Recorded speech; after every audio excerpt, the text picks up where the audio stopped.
दोस्तों, डुइनो की एक और वीडियो में आपका स्वागत है। दोस्तों, किन्नरों को तो हम सब ने कहीं ना कहीं देखा होगा या उनके बारे में सुना तो जरूर होगा। इन्हें हम कई नामों से जानते हैं, जैसे हिजड़ा, थर्ड जेंडर, ट्रांसजेंडर और ना जाने क्या क्या। किन्नरों के बारे में लोग आज भी ज्यादा नहीं जानते, जैसे किन्नर आखिर में अंदर से कैसे होते हैं, इनके शव यात्रा रात को ही क्यों निकाली जाती है, उनके गुप्त अंग कैसे होते हैं और क्या किन्नर शादी भी करते हैं। और क्या आपने किसी किन्नर की शव यात्रा देखी है? मैं जानता हूँ आपने ये नहीं देखी होगी, क्योंकि किन्नर अपनी शव यात्रा आधी रात में बड़े ही गुप्त रूप से निकालते हैं। क्योंकि माना जाता है अगर मरे हुए शव को कोई आम आदमी देख लेता है तो मरा हुआ किन्नर अगले जन्म में भी किन्नर ही पैदा होता है। शव यात्रा से पहले मरे हुए किन्नर को जूतों और चप्पलों से पीटा जाता है, फिर उनके मरने की खुशी मनाई जाती है, क्योंकि यह माना जाता है कि एक किन्नर का जीवन बड़ा ही दुख भरा होता है और मरे हुए किन्नर ने उन दुखों से मुक्ति पा ली है। आखिर में किन्नर को जलाते नहीं,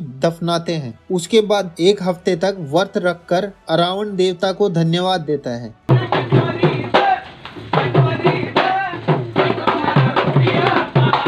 इनकी जिंदगी दुखों और कठिनाइयों से भरी होने के बावजूद भी एडम हैरी जैसे किन्नर भी हैं, जो भारत के पहले ट्रांसजेंडर पायलट बनके प्रेरणा का स्रोत बनकर रास्ता दिखा रहे हैं। उनको बचपन में ही उनके माँ बाप ने घर से बाहर निकाल दिया था, लेकिन उन्होंने हार नहीं मानी। ऐसी मान्यता है कि किन्नर का जन्म ब्रह्मा जी की परछाई से हुआ है, और दूसरी मान्यता यह भी है कि इनका जन्म अरिष्टा और कश्यप ऋषि से हुआ है। कहते हैं इनकी दुआ में बड़ी ताकत होती है, क्योंकि इनको भगवान श्री राम से वनवास के बाद वरदान मिला हुआ है कि इनकी बातें सत्य होंगी, क्योंकि यही वह समुदाय था जिन्होंने भगवान श्री राम का 14 साल तक उसी जंगल के बाहर इंतजार किया था, जहाँ पे इन्होंने श्री राम को आखिरी बार वनवास के लिए छोड़ा था, जब सब लोग वापस चले गए थे। लेकिन किन्नर ही ऐसा समुदाय था जो वहाँ रुका और भगवान श्री राम के लौटने का 14 साल तक इंतजार करता रहा।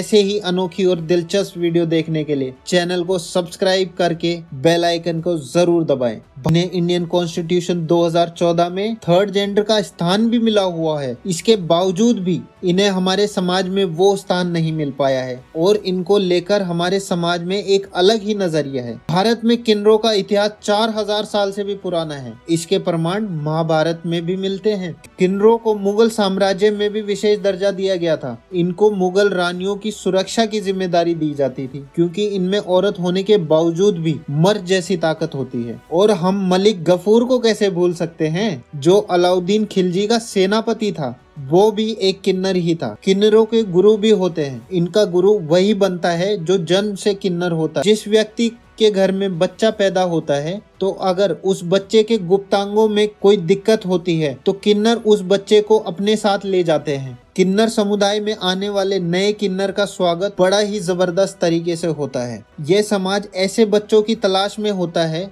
जो खूबसूरत हो, उनकी चाल ढाल थोड़ी स्त्री से मिलती हो, या वह पैसे कमाने में इच्छुक हो, तो यह समुदाय उस व्यक्ति से नजदीकी बढ़ाता है और समय आने पर उसको बदिया कर देता है। बदिया यानी उस अंग को काट देता है, जिसके बाद वह बच्चा पैदा नहीं कर पाते और उनको शुद्ध करके अपने समुदाय में शामिल कर लेते हैं। क्या आपको पता है किन्नरों की गुप्त भाषा भी होती है, जिनको यह लोग हिजड़ा फारसी कहते हैं। तो आपके मन में यह सवाल तो जरूर आया होगा, क्या किन्नर शादी करते हैं? तो मैं आपको बता दूं, जी हाँ, ये शादी करते हैं, लेकिन सिर्फ एक दिन के लिए। साल में एक बार किन्नर अपना 18 दिन का समारोह मनाते हैं चेन्नई के गांव कूवगम में, जहां पूरे भारत से किन्नर समुदाय के लोग इकट्ठा होते हैं। 17 दिन तक इनके अरिष्ट देव अरावण की पूजा होती है और 18वें दिन किन्नर अपने अरिष्ट देवता अरावण के साथ शादी करके उनकी मूर्ति को पूरे कूवगम गांव में घुमाते हैं, और अगले ही दिन उनकी मूर्ति तोड़ दी जाती है और दूल्हा बनी किन्नर विधवा हो जाती है और फिर अपना मंगलसूत्र तोड़कर दुख मनाती है। माना जाता है कि महाभारत में अर्जुन के पुत्र